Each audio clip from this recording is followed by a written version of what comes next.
All right, coming in at number 29 on our list of the most valuable members of the Senators organization, it's Angus Crookshank.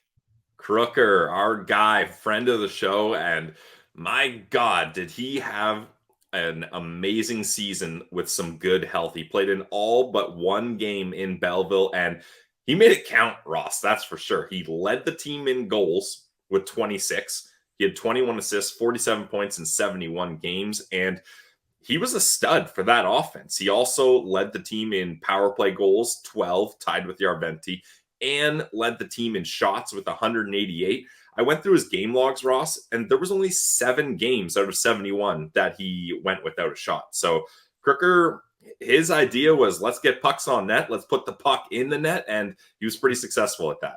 And I remember us joking last year when we had Igor on, and we were saying you could take a tape measure with all of Angus's 26 goals and maybe get to the center ice dot, because everything is around the net. Yeah, he's putting shots out from everywhere, but I think a lot of his damage was done jamming away at loose pucks in front. He's such a high motor player that he's never going to give up on a play. And I hate to use this comparable because he's one of my least favorite players in the league, but it is a situation where you hate him when you play against him. You love him when you're on your team, but he's got some Brendan Gallagher in him.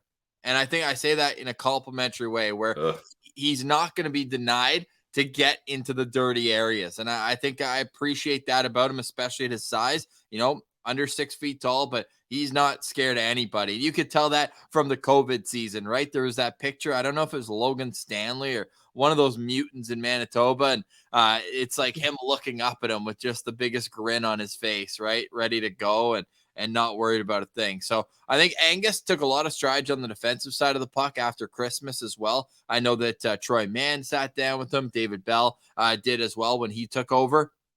I was like, hey, I know that plus minus, it's kind of popping out a little bit right now. Yeah, you've been unlucky in certain situations, but let's focus on the defensive side. And I think David Bell was pretty impressed the way he spoke with us about how dedicated Angus was to making the right changes and to get himself into a position where he can be a valuable asset at both ends of the ice. Yeah, absolutely. And that's the thing, like, I think we talked to David Bell about this. Like, when it comes to a player like Angus, sometimes you got to look at these guys and say, hey, I know you're used to putting up a lot of points, but your way to get into the NHL, at least to start, is probably going to be in the bottom 6. Let's be realistic. So you have to round out your game so that you can have some of those bottom 6 qualities, that you're not just relying on putting up points, because you're not going to get the opportunities and the minutes and the power play time you get in Belleville in Ottawa. That's just a matter of fact, right? So you got to find ways to have a B game and a C game, and that's what Crooker worked on.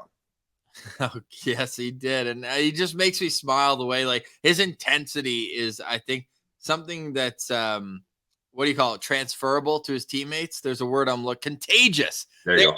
Can we we haven't had one in a while. Can we get word of the day? Contagious? Yeah, sure. That's a great word coming out of COVID years, contagious. Spread from one person to another by direct or indirect contact. And for him, I think it's the indirect contact, just knowing. Mads was telling us last week, Crooker's ready before the game, like half an hour. He's dialed in. And I think that, like, he has leadership qualities in the fact that the way he prepares, he leads by example. And if he's back in Belleville, he does need waivers, I believe, this year. But if he's back in Belleville, Pilsy, I think you're going to see him with a letter on his chest. I can say that much. Absolutely, yeah. So I was looking at Crooker, and I was like, what does Crooker need to do to elevate to that next level? Now, we talked about rounding out his game. Waivers exempt. My apologies. Okay, nice. And must be because he missed that full year. Yeah, with the injury. I was thinking, like, man, if Crooker could do in Belleville what Batherson did in Belleville, that would really raise a lot of eyebrows with the upper management in Ottawa. And then I was like, how far off is Crooker from putting up Batherson numbers in Belleville? Well, Batherson, when were we there in 2018, 2019? Yes. He put up 62 points.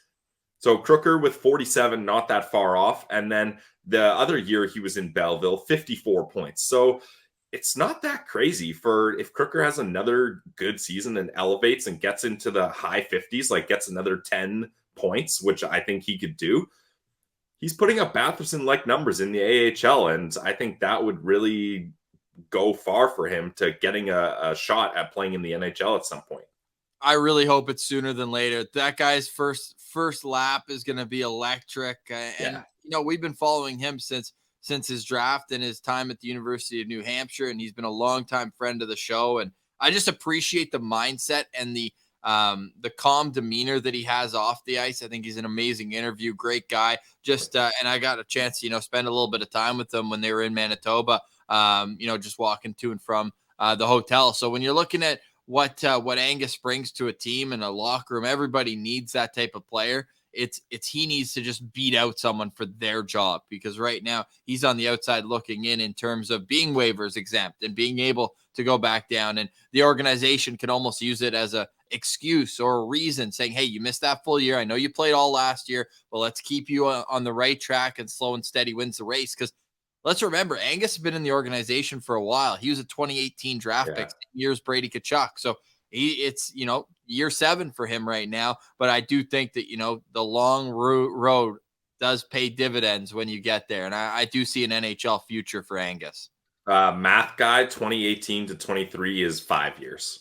5 years? Okay. Well, no, he's going, because 2018 draft. So this is year 5.